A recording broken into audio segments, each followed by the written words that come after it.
అదే సాక్షి టీవీలో మొన్నటిదాకా ఒక న్యూస్ హల్చల్ అయింది కదా.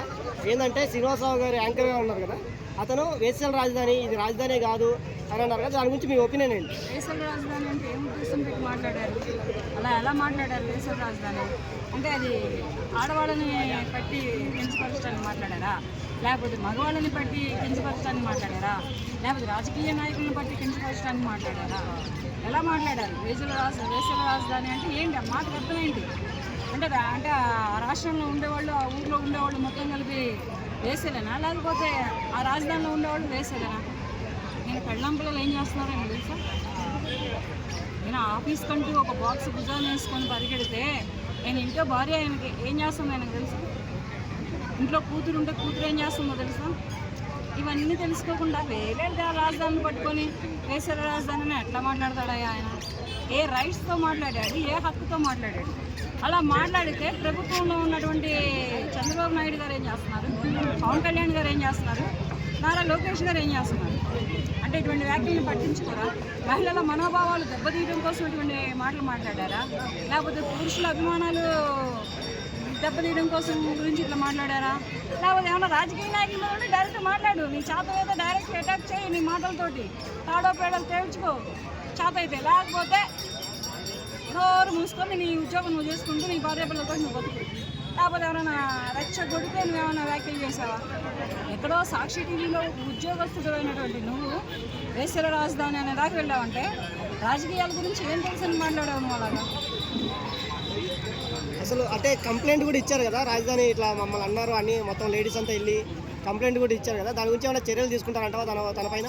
అక్కడ గట్టి మహిళ అలాంటిది ఒకటి ఉంటే వేస్తారు లోపల. గట్టి మహిళ ఒకటి ఉండి పట్టుకుంటే కొంచెం తొక్కి పెడితే నారు కూడా వచ్చింది.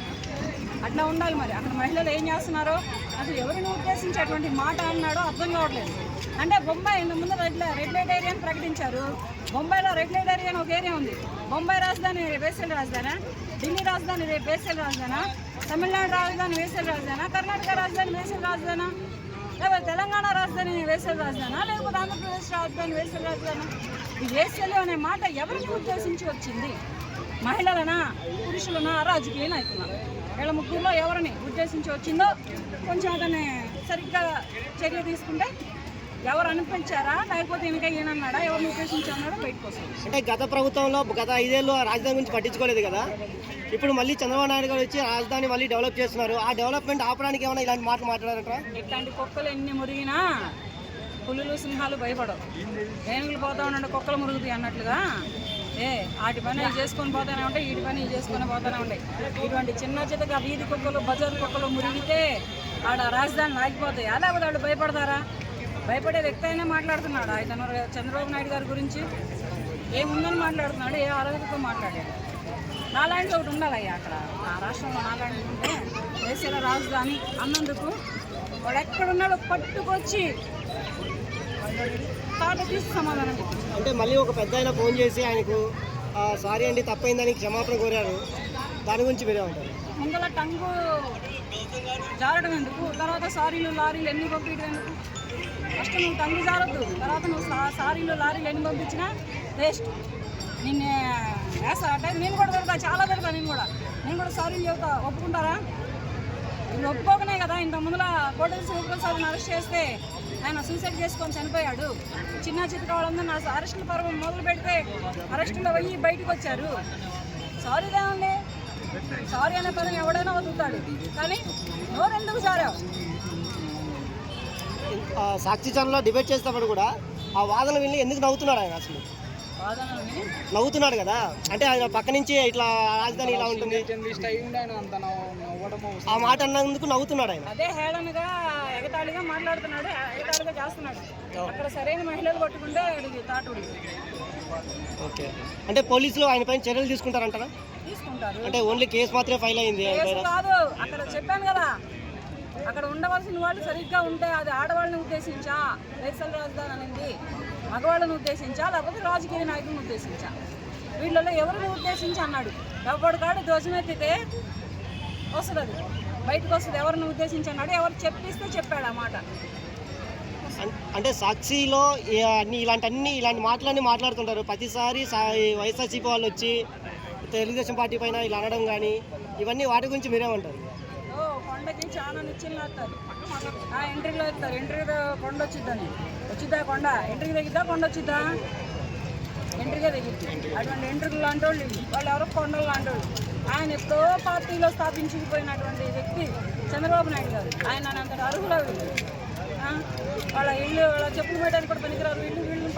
వీళ్ళు పోయి వాళ్ళని అంతటి అర్హత ఉండి అధికారం ఉండే మాట్లాడారా, రైట్స్ ఉండే మాట్లాడారా?